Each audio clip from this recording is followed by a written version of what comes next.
గోరువంక వాలగానే గోపురానికి స్వరాల గణగణ గంటలే మోగలేలా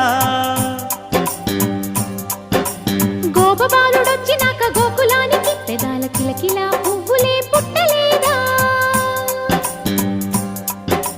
బాలకృష్ణుడొచ్చినప్పుడే వయ్యారి నందనాలు నాట్యమాడగా వారసుణ్ణి చూసినప్పుడే వరాల వాంఛలన్నీ పల్లవించగా నందుడింట